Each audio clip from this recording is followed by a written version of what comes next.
Hi, my name is Perry and I would like to review a recent purchase. This is the Wilcox Shiloh boot. And I've had this boot for about 6 months now and I've been able to wear it, and I'd love to be able to share you my comments and my experience with these boots. Hopefully it'll be valuable to you.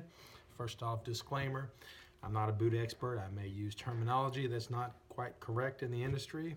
I'm just an average Joe.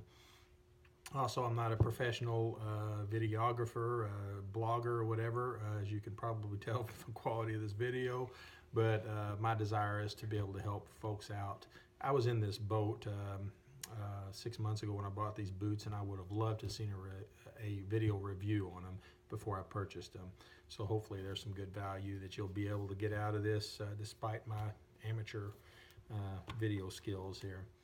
So anyhow, I am a maintenance guy, and I'm moderately tough on boots. About a year ago, I bought a set of Keen brand, it's K-E-E-N. They were called Milwaukee, the model was, and they looked awesome. Big, bulky boots, big, thick outsole. They looked awesome, but they lasted about 3 or 4 months before they started delaminating at the toe.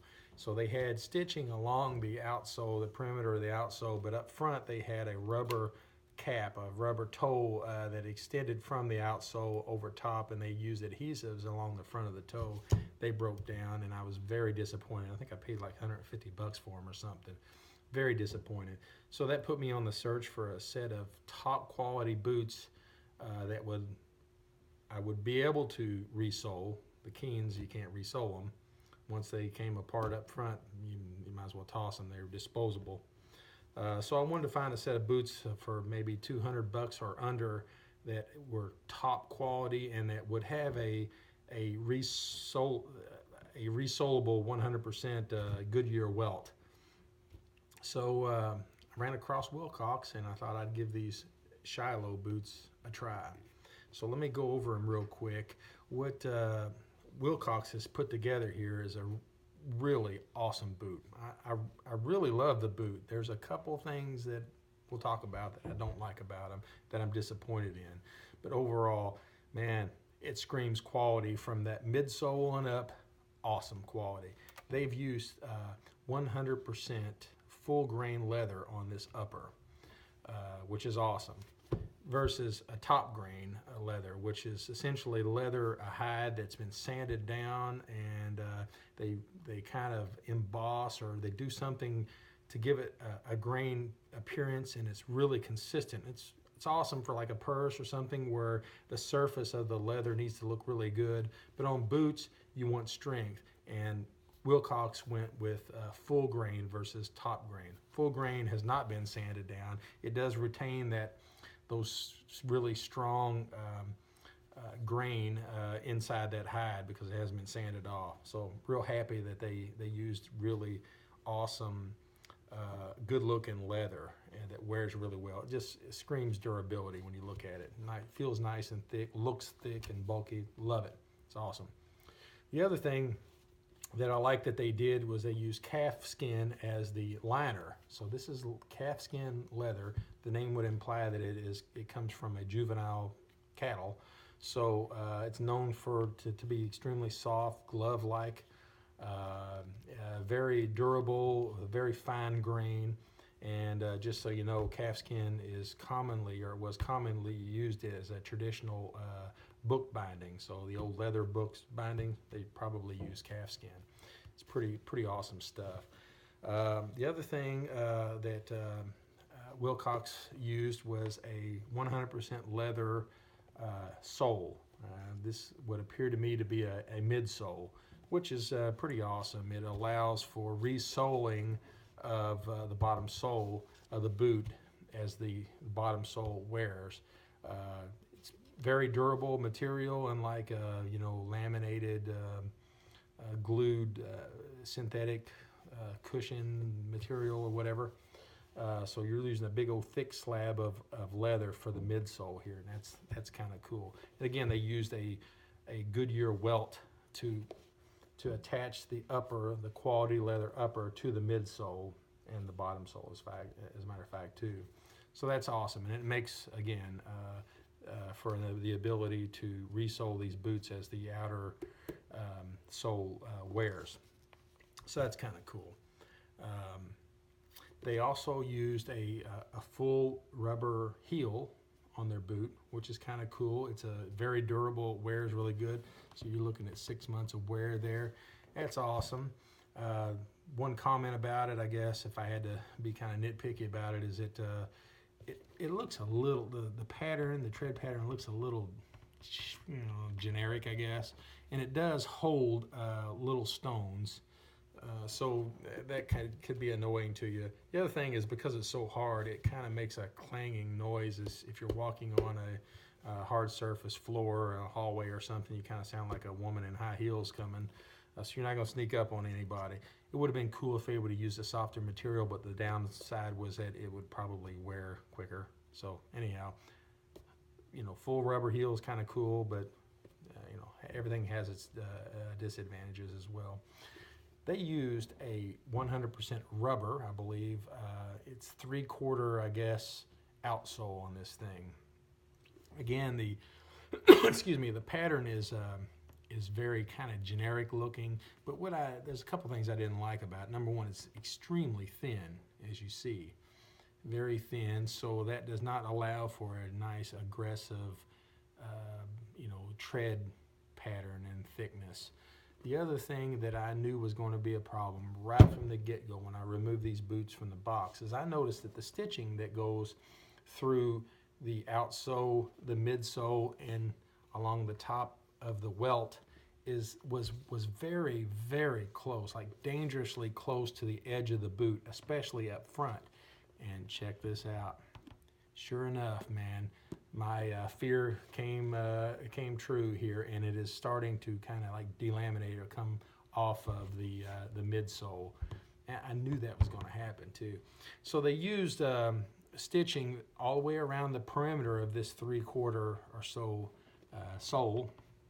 Matter of fact, you can see the very fine stitching along here, and so I was expecting it to come, to wear the thread of the stitching and this thing come apart here. I wasn't so much expecting it to happen here. So it's happening on areas that don't take a whole lot of abuse as well. So I wish that Wilcox would have stitched it a little bit further from the edge, or at least on the front of the boot, added a second row of stitching and maybe some sort of like brass fasteners or something. Pardon me, throat's getting dry. But it would have been cool to have thicker outer sole on here too. But this is how they put the boot together, and this would be a weakness in my opinion. Again, I worried about it, and sure enough, it came true. So anyhow, they also have a removable insole here. They also have a memory foam footbed. It's held up just fine, but this removable insole here is actually kind of like an aftermarket insole that I purchased, because the one that they put in the boot from the manufacturer, it's really chintzy, and the problem I had with it is that I would put my foot in the boot and it would move along the footbed and crunch up, like ball up at the toe of the boot. Is really annoying. So after about a week of having to fight this, figure out a way to get my foot in there without the insole, scrunching up front, is I just tossed the sucker and I went out and bought, I think this was like 15 or 18 bucks or something, a removable insole, a real one. The other one from the factory, I think it was touted as being made in the United States on the East Coast or something. And it was really just really inferior, and it looked kind of chintzy for such a well-made quality boot. Excuse me.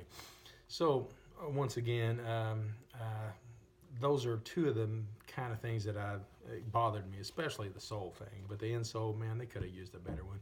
Guess they were trying to make a price point, So I understand, gotta make a profit to survive.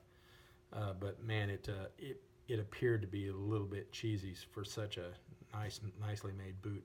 If I had to find one more thing to complain about, This is not a big deal. It's these top three outlets. On the Shiloh boot, they use a hook type, I guess an eyelet, very well made and installed very well on there. The issue, the annoyance, is that they're so close together. They probably could have got away with just two of them, but they're so close together, and what that does is that when you're putting the boot on, you have to actually visually look down and make sure that you're lacing them correctly, and it's just kind of tedious. It's a minor issue, but it's something I thought might be worth bringing up to you. I deal with it. It's not that big of a deal now, but man, if I had to make this boot over again, I would put two eyelets on there, hook eyelets, and run with it. And again, I'd also do something about this sole. I'd put a thicker sole on it, and I would use better manufacturing to attach it, better stitching, a little more, just make it a little more durable, because these are $200 set of boots here, and 3 months I was already getting this. Not acceptable for a $200 set of boots. But overall, I love the boot. It fits me well. The break-in period was a little rough. It fits me well. I love them, with the exception of that outsole.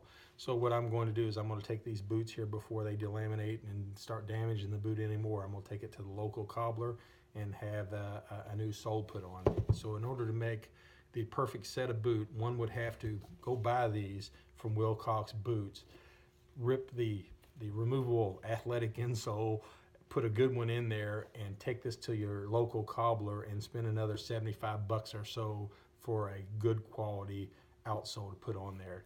You do those minor things and you're out almost $300, I would say, $290 or so, but you're gonna have the perfect boot. Overall, I'm real happy with these though, and as long as you're not using them for industrial use because of this chintzy outsole, you'll be fine. They're really quality boots. So anyhow, feel free to leave me some feedback. Look forward to answering any questions you might have, and hopefully this was helpful to you. Thank you very much.